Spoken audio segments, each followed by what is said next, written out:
ছোট্ট মেয়েটি এক নজরেই বুঝে ফেললো যে তার সিনিয়র ভাই যে গোল্ডেন স্যুপ বানিয়েছে তার রংটা ঠিকঠাক নেই। ভাই বাইরে যেতেই মেয়েটি সুযোগে তার দ্রুত ছুরি চালানোর দক্ষতা দেখিয়ে বিভিন্ন ধরনের সবজি আর উপকরণ কেটে স্যুপে মিশিয়ে দিল। তারপর নিজের তৈরি বিশেষ মশলা যোগ করলো। কয়েক মিনিটের মধ্যেই সোনালী রঙের স্যুপটা হঠাৎ করে কালো হয়ে গেল। সবাই ভয় পেয়ে গেল, কেউ বুঝতে পারলো না কি করবে। সিনিয়রের স্ত্রী রাগে ছুরি তুলে মেয়েটিকে মারতে ছুটে এলো, কারণ এই স্যুপটাই ঠিক করতে যাচ্ছিল তাদের হোটেলের ভবিষ্যৎ। কিন্তু মেয়েটি জানতো এটা করা খুবই প্রয়োজনীয়। আসলে আগের জন্মে সে ছিল এক বিখ্যাত শেফ, যিনি রান্নার প্রতিযোগিতার সময় গ্যাস সিলিন্ডার বিস্ফোরণে মারা গিয়েছিলেন। আর এখন তার আত্মা এই মেয়েটির শরীরে ফিরে এসেছে। ঠিক তখনই তার মনের পর্দায় পুরনো স্মৃতিগুলো ফিরে এলো। তার বাবা ছিলেন এক অসাধারণ শেফ, কিন্তু এক দুর্ঘটনায় তিনি স্বাদের অনুভূতি হারিয়ে ফেলেন। একজন শেফের জন্য এটা ছিল সবচেয়ে বড় ক্ষতি। তার মা রেগে গিয়ে তাদের বাড়ি থেকে বের করে দেয় এবং এক ধনী হোটেলের মালিককে বিয়ে করেন। নিরুপায় বাবা মেয়েকে নিয়ে তার পুরনো এক শিষ্যর কাছে চলে যান, যার রেস্তোরাঁ বন্ধ হওয়ার মুখে। শিষ্যর স্ত্রী সবসময় তাদের অপমান করত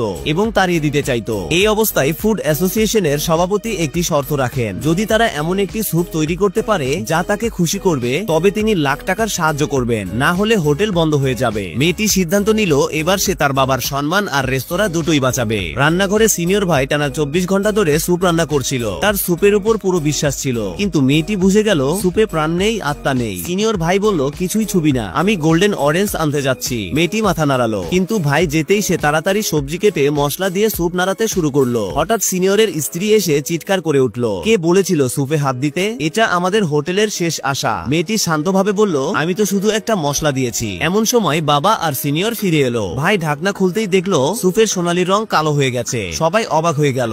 স্ত্রী রাগে ছুরি তুলে ধরলো, কিন্তু সিনিয়র তাকে থামিয়ে দিল। সে স্যুপে পানি দিতে যাচ্ছিল, কিন্তু মেয়েটি তাকে থামালো। মেয়েটি আবার ঢাকনা খুললো, আর সঙ্গে সঙ্গে স্যুপ থেকে এক অদ্ভুত মন মাতানো গন্ধ বেরিয়ে এলো, যা সবাইকে স্তব্ধ করে দিল। কিন্তু কয়েক সেকেন্ড পর সেই ঘ্রাণ মিলিয়ে গেল। সবাই ভাবলো হয়তো বিভ্রম হয়েছে। সিনিয়র হতাশ হয়ে বলল, এবার তো রেস্তোরাঁ শেষ। সে নতুন স্যুপ বানাতে যাচ্ছিল, কিন্তু মেয়েটি বলল, আমার উপর বিশ্বাস রাখো, এটা আমার দায়িত্ব। ঠিক তখনই খবর এলো সভাপতি এসে গেছেন। সবাই ভয়ে বাইরে গেল। এই সুযোগে মেয়েটি চুপি চুপি গোল্ডেন অরেঞ্জের একটা খোসা স্যুপে দিয়ে দিল।